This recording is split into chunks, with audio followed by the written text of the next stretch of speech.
Trump on summer vacation but not in summery mood. Berkeley Heights, United States President Donald Trump is on summer vacation. Just don't call it that. It's never a vacation, he said before leaving the White House last Friday for the 10-day non-vacation at his luxury golf club in Vineyard, New Jersey. The former real estate dealer and television entertainer wants everyone to know that he neither wants nor needs time off. "I like working.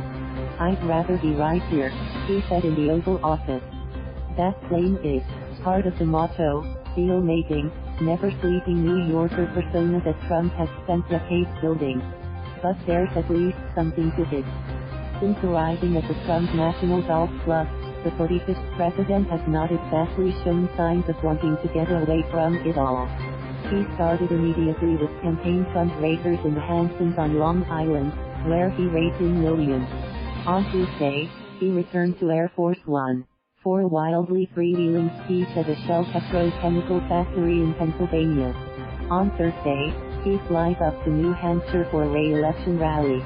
And his Twitter account certainly isn't taking a break. Trump has maintained a steady stream of pronouncements, ranging from retweeting a bizarre conspiracy theory to statements on the China trade war and other major affairs of state. This side, different, of course, all presidents have to work on vacation. Even when Trump rides his golf cart, a military aide is somewhere nearby with a nuclear football that contains the launch codes for nuclear weapons. Advisors and experts are instantly contactable or even at his side.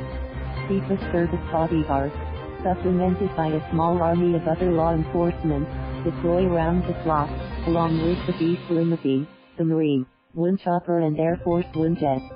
The same goes for every other White House occupant. Barack Obama enjoyed returning to his home state of Hawaii. Like Bill Clinton before him, he also spent time in the preppy East Coast haven of Martha's Vineyard. George W. Bush loved his ranch down in Crawford, Texas, where he clear-brushed to work out the frustrations of being cooped up in Washington. But they were all on call, all the time. In 1983, Ronald Reagan cut short a stay at his California ranch when he got news that the Soviet Union had shot down a Korean Airlines flight.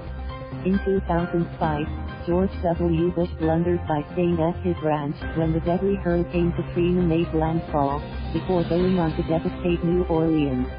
Trump, though, doesn't just react to news. Summertime changes nothing. This guy, different, says James Thurber, an expert on the presidency at American University.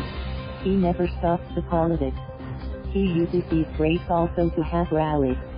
He's in the permanent campaign mode and uses language to stir up his base and be the lead story, he said. It's his strategy, but I think it's also embedded in his personality. He has great ego needs. New Jersey? Just like regular coast, the president's choice of vacation destination says a lot about the vacationers. A century and a half ago, Ulysses S. was the first sitting president to stay on Martha's Vineyard. Many followed, drawn by the island's atmosphere and the chance to be among a lot of other rich, well-connected people.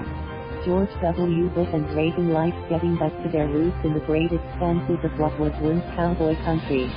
John F. Kennedy had his Kennedy compound in Hyannisport, Massachusetts, while George H.W. Bush had his own family pile in Kennebunkport, Maine.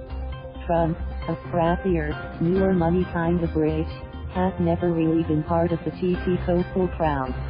They probably feel equally unenthusiastic about New Jersey, which, undeservedly or not, is the butt of countless jokes.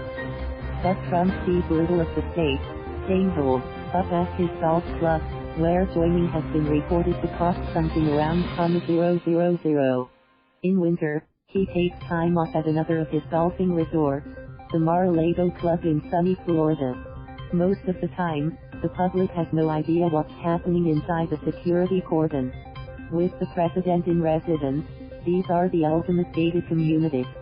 But when the White House publishes that daily advisory saying Trump has no public event schedule, only one thing is sure. He'll schedule something. Thank you for watching. Please subscribe.